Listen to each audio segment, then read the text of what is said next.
do a quick tutorial on using a welder. I'm not a professional welder.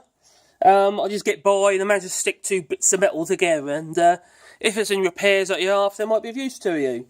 Well, my problem is I've got this saw, which is a log saw, and there's two weld breaks. There's one there and there's one there, and they're preventing us from being able to use them. So I'm going to stick weld it, which is the arc welder. And like I point out again, I'm not a professional welder, and sometimes it looks a bit like bird shit, but I can stick two bits of metal together. So that's basically what I'm going to do. I'm going to stick that back to from there to there, and from there to there, because it's broken away. With a stick welder, what you have to do is you have to make sure that your areas you're going to weld are clean. So what I'm going to just do, I'll just get the angle grinder. I'm going to do this single-handed with the angle grinder. It's very safe, isn't it? There we go.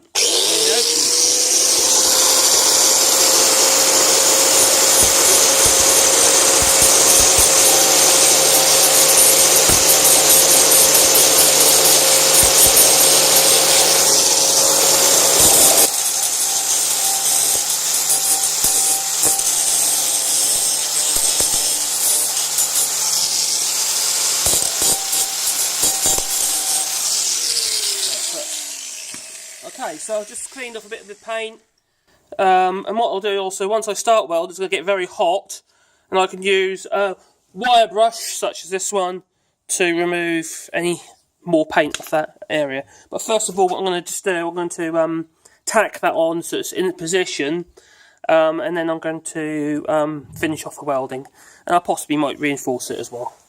So I'll just put this down for a second.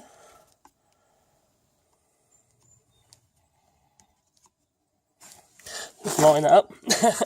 So I'm not editing this video. I'm just winging it. I don't want to cover my phone with weld splatter. It's this way. Right.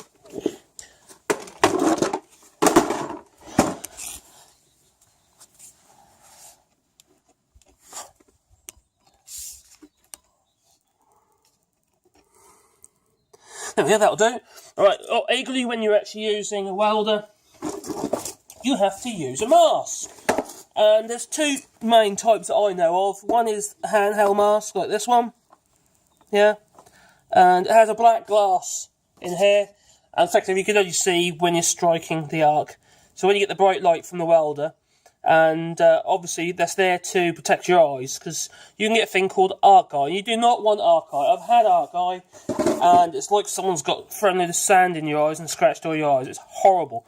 And generally what happens is it always seems to be at night times. When you're asleep, you wake up and your eyes are they're in a dire state. So yeah, use the mask, most definitely. Even better if you've got one of these, which is an automatic mask. As an automatic mask, there's a little solar panel there as well, which charges the battery up, and that basically you can see through it, but when it strikes the arc, it then goes black. So they're brilliant. If you can get one of these, this is a Huntsman Scorpion, this one. I've had it a little while now. So no further ado, I'm going to plug in the welder.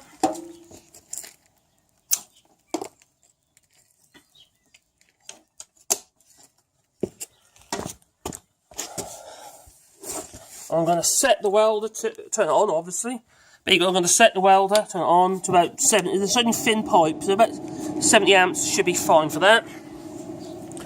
Now I'm just going to tack weld the metal together. So you know, oh, I didn't forget. You see this here, this clamp, which goes to the welder.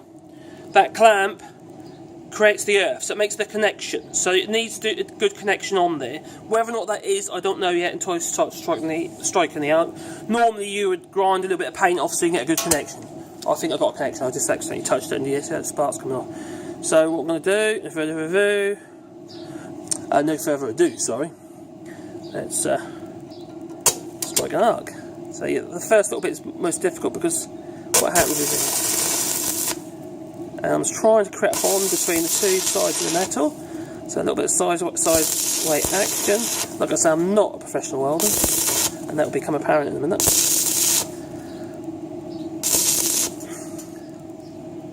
So what happens is, once it cools down, you get a thing called slag, and in effect it's a coating, which is like a flux coating that appears on top of the weld. You see, it's not a very good weld at the moment, but I just do this with a wire brush. I'll take off the excess paint so I can carry on welding. I don't like the fact that there's all these voids everywhere, so what I'm going to do is I might actually put a little bracket in there as well. But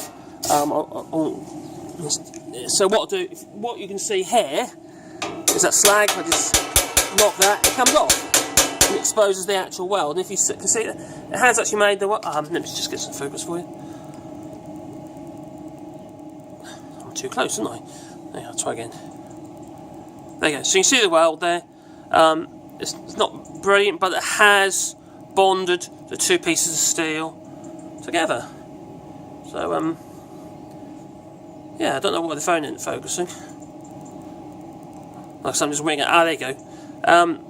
So there you have it. You can see it's bonded the two together, and now I'm going to do the other side as well. But that gives you the idea. So effectively, what you're doing is you're creating the arc. You've got to first strike the arc. Once it gets hot, you can basically feed the stick, the molten metal from the stick into your joint, and it will bond to both sides of your joint and create a weld. So like I say, it isn't the best in the world, but I'm just trying to show it how to do it. And besides, I did it one-handed without a mask on, which is a bit naughty. So there you go. If you found that of interest, it might help you, or give you a little idea on what to do. Yeah, if you can, subscribe and comment below, criticise or whatever you want to do. I won't be offended. Yeah, so thanks for watching.